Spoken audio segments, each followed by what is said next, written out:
Part 1.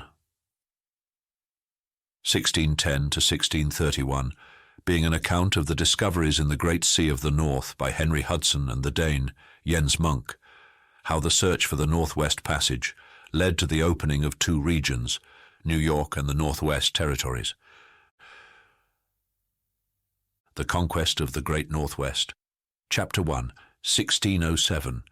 Henry Hudson's First Voyage. Practical men scorn the dreamer, especially the mad-souled dreamer who wrecks life trying to prove his dream a reality.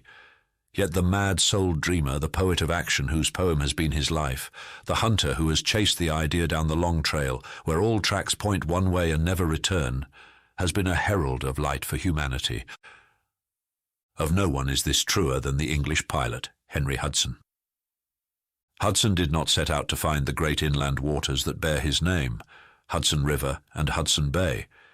He set out to chase that rainbow myth, the pole, or rather the passage across the pole. To him, as to all Arctic explorers, the call had become a sort of obsession. It was a demon, driving him in spite of himself. It was a siren whom he could not resist, luring him to wreck, which he knew was certain. It was a belief in something which reason couldn't prove, but time has justified. It was like a scent taken up by a hound on a strange trail. He could not know where it would lead, but because of something in him and something on the trail, he was compelled to follow. Like the discoverer in science, he could not wait till his faith was gilt-edged with profit before risking his all on the venture. Call it demon or destiny. At its voice, he rose from his place and followed to his death. The situation was this. Not a dozen boats had sailed beyond the 60th degree of north latitude. From 60 to the pole was an area as great as Africa. This region was absolutely unknown. What did it hide? Was it another new world, or a world of waters giving access across the pole from Europe to Asia? The Muscovy Company of England, the East India Company of Holland, both knew the Greenland of the Danes, and sent their ships to fish at Spitsbergen, east of Greenland. But was Greenland an island or a great continent? Were Spitsbergen and Greenland parts of a vast polar land? Did the mountains wreathed there in eternal mists conceal the wealth of a second Peru? Below the endless swamps of ice would men find gold sands?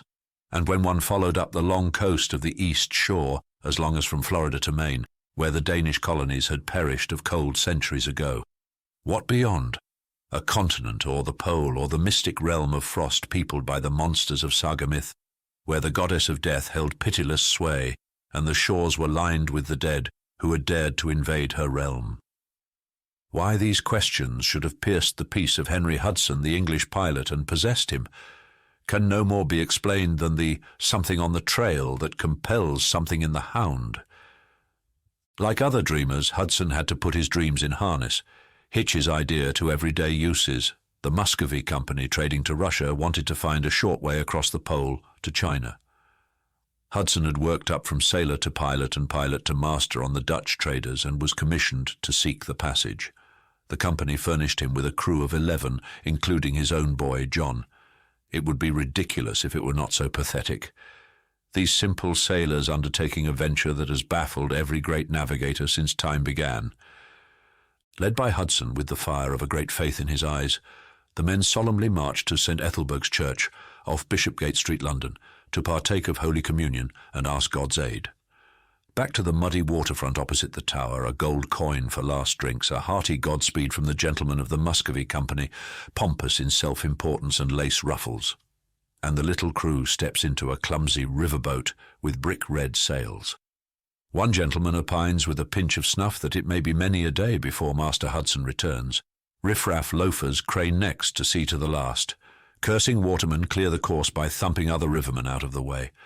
The boat slips under the bridge down the wide flood of the yeasty Thames, through a forest of masts and sails of as many colours as Joseph's coat.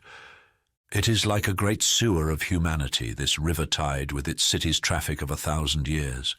Farmers rafting down loads of hay, market women punting themselves along with boatloads of vegetables, fishing schooners breasting the tide with full-blown sails, high-hulled galleons from Spain, flat-bottomed rickety tubs from the Zee, gay little craft, barges with bunting, wherries with lovers, rowboats with nothing more substantial than silk awnings for a sail, jostle and throng and bump each other as Hudson's crew shoots down with the tide. Not a man of the crew but wonders, is he seeing it all for the last time? But here is the Muscovy Company's ship, all newly rigged, waiting at Gravesend, absurdly small for such a venture on such a sea. Then, in the clanking of anchor chains and sing-song of the capstan and last shouts of the noisy rivermen, apprehensions are forgotten. Can they but find a short route to China, their homely little craft may plough back with as rich cargo as ever Spanish caravel brought from the fabulous South Sea. The full tide heaves and rocks and bears out a mad-souled dreamer standing at the prow with his little son, who is very silent. The air is fraught with something too big for words. May 1st, 1607, Hudson is off for the pole. He might as well have been following the Flying Dutchman or ballooning to the moon. The city along the banks of the Thames has presently thinned to towns. The towns slide past into villages. The villages blur into meadowlands with the thatch roof of the farmer's cot. And before night the last harbour light has been left in the offing. The little ship has headed her carved prow north. The billows of the North Sea roll to meet her. Darkness falls with no sound but the swish of the waters against the ports, the hum of the wind through the rigging and the whirring flap of the great sails shifting to catch the breeze. For 6 weeks north-northwest they drove over the tumbling world of waters, sliding from crest to trough, from blue hollow to curdling wave-top, ploughing a watery furrow into the region of long white light and shortening nights and fogs that lay without lifting once in 20 days.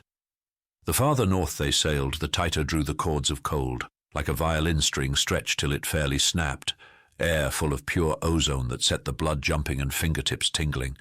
Green spray froze the sails stiff as boards. The rigging became ropes of ice, the ship a ghost gliding white through the fogs.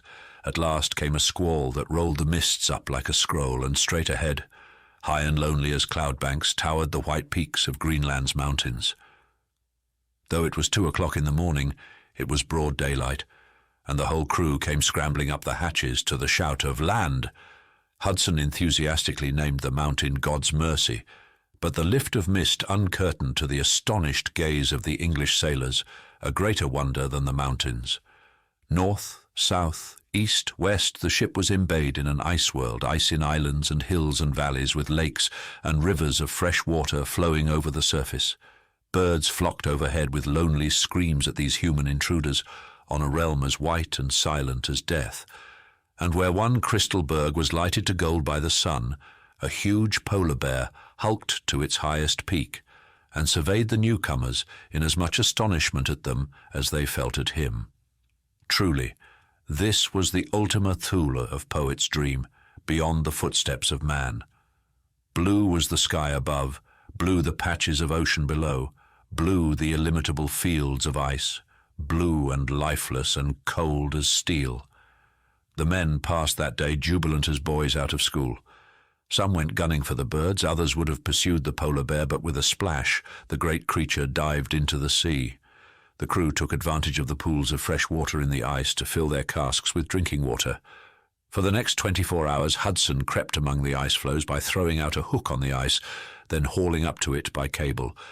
By night the sea was churning the ice in choppy waves, with a growl of wind through the mast, and the crew wakened the next morning to find a hurricane of sleet had wiped out the land.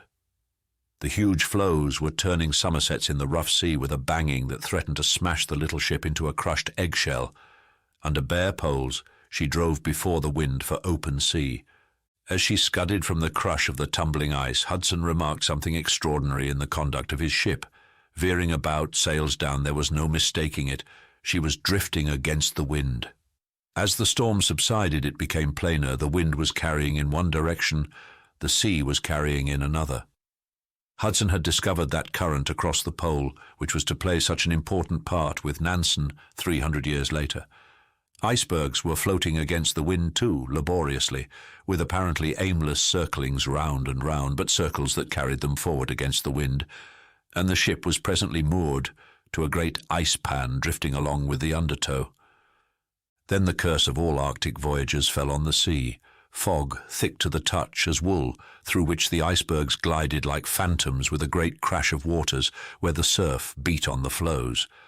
Never mind, their anchor hold acts as a breakwater. They are sheltered from the turmoil of the waves outside the ice, and they are still headed north. And they are up to 73 along a coast, which no chart has ever before recorded, no chart but the myths of Death's realm. As the coast might prove treacherous if the ice began thumping inland, Hudson names the region Hold Hope, which may be interpreted, keep up your courage.